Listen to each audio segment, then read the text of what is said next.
အားလုံးပဲမင်္ဂလာပါကျွန်တော်ဒီနေ့မှာတော့ Epson 3110ပေါ့နော်ကျွန်တော်এই series တွေကျွန်တော်အောက်ကနေပြီးတော့ကျွန်တော် weekend ယူခဲ့ရင်ပေါ့နော် weekend ယူခဲ့ရင်ကျွန်တော်ဘယ်လိုဖြည့်ရှင်းရမလဲဆိုတော့ဒီဗီဒီယိုလေးမှာပြောပြပေးသွားမှာဖြစ်ပါတယ်ကျွန်တော်တို့ကိုတီးချင်တဲ့ error တွေပါလေဆိုရင်ကျွန်တော်အောက်က comment မှာရေးပေးခဲ့လို့ရတယ်ဒါမှမဟုတ်ကိုကအဲ့လိုမေးချင်တယ်ဘာညာဆိုလဲကျွန်တော်ပြမှာလာပြီးတော့မေးလို့ရတယ်ပေါ့နော်ဥပမာဒီဗီဒီယိုပြီးသွားလို့မှကိုကမေးချင်တယ်ဆိုရင်ကိုသိချင်လားဆိုရင်ကျွန်တော် comment မှာရေးပေးခဲ့လို့ရတယ်ပြီးတော့ရင်ကိုလုံးစေချင်တယ်ဥပမာကိုသိချင်တဲ့အကြောင်းအရာတစ်ခုပေါ့နော်ကျွန်တော်ဗီဒီယိုလုံးစေချင်လဲဒီဗီဒီယိုလေးရဲ့အောက်မှာကျွန်တော် comment မှာရေးပေးခဲ့လို့ရပါတယ်3110ကြောင့်ကျွန်တော်မင်းစွန့်ကကျွန်တော်ဒီဘက်ပေးဘက်မှာပေါ့နော်နက်လေးနှလုံးပဲဖြုတ်စရာပဲလို့မင်းဘာမှခက်ခဲမဟုတ်ဘူးဒါပေမဲ့ကျွန်တော်ကပိုက်ဖောက်မယ်ဆိုရင်တော့တစ်မျိုးပေါ့နော်ဒီအားကျတော့ကျွန်တော် wheel ကို refill ပြန်လုပ်ပေးပြီးမှပြန်ပြီးတော့အစားထိုးပြီးပြန်ထည့်မှာဖြစ်တဲ့အတွက်ကြောင့်အရင်တော့မခက်ခဲဘူးပေါ့နော်ဒီမှာနက်တစ်လုံးပါမယ်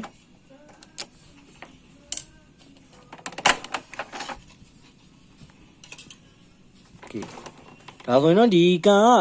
ပြည့်ပြီးတော့ရှန်ကြပြီးတော့အောက်ကိုဝေးဖိတ်တာပေါ့နော်ကြံတဲ့ဆက်ပိုင်းမှာတော့ဘာမှတော့ error မရှိဘူးတခုပြဿနာရှိနိုင်တာကပေါ့ဒီကနေဝေးဒီထွက်လာပြီးမှကျွန်တော်အထဲကိုဥပမာစောင်းမိတယ်လာတာပဲဖြစ်တခုကျွန်တော်စောင်းသွားတာပဲဖြစ်ပေါ့နော်အဓိကတော့စောင်းမိတယ်လာတော့များပါတယ်အဲ့လိုရှင်နေမျိုးမှဆိုရင်ကျွန်တော်ဆေးရအတွင်းဘက်ကိုဖိတ်သွားခဲ့မယ်ဆိုရင်အဲ့ဒါမှပြဿနာရှိနေတာဒီလိုမျိုးသူကသူအောက်ကိုရှန်ကြနေရင်ဘာမှပြဿနာတော့မရှိဘူးတော့တဲဆွဲလိုက်ရုံပဲဘာမှမခက်ဘူး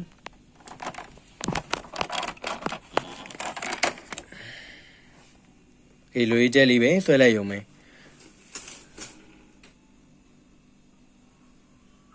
ပြန်ပြီးတော့စားထိုးတော့မယ်ဆိုရင်ကျွန်တော်ဂွန်းလဲသုံးလို့ရတယ်တခု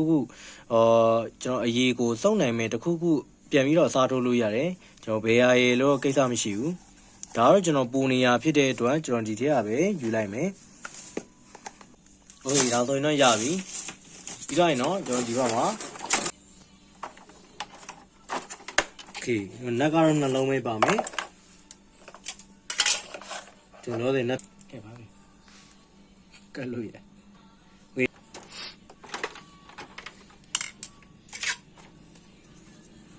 းတော့ရင်ဒီဘက်ကနေတဲလေးထည့်လိုက်ရုံပဲโอเคအဲ့နောက်မှာကျွန်တော်နက်လုံးပါမယ်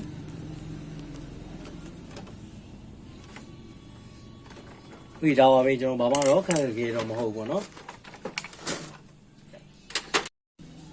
အားလုံးကျေးဇူးတင်ပါတယ်ကျွန်တော်ကြည့်ရှုပေးကြတဲ့အတွက်အားလုံးကိုကျေးဇူးတင်ပါတယ်ဒီဗီဒီယိုလေးကကျွန်တော်အရင်မခက်ခဲပြင်မဲ့ဗျာမသိတဲ့သူတို့တော့တကယ်လေးတော်တော်လေးအဆင်ပြေမယ်လို့ထင်ပါတယ်ကျွန်တော်သိချင်တဲ့အကြောင်းအရာတစ်ခုခုရှိခဲ့မယ်ဆိုလည်း comment မှာရေးသွားပေးခဲ့လို့ရပါတယ်ဒီဗီဒီယိုလေးကြည့်နေတဲ့တဲ့ဆိုရင် like and subscribe လေးနဲ့အားပေးခဲ့ကြပါအားလုံးကျေးဇူးတင်ပါတယ် bye bye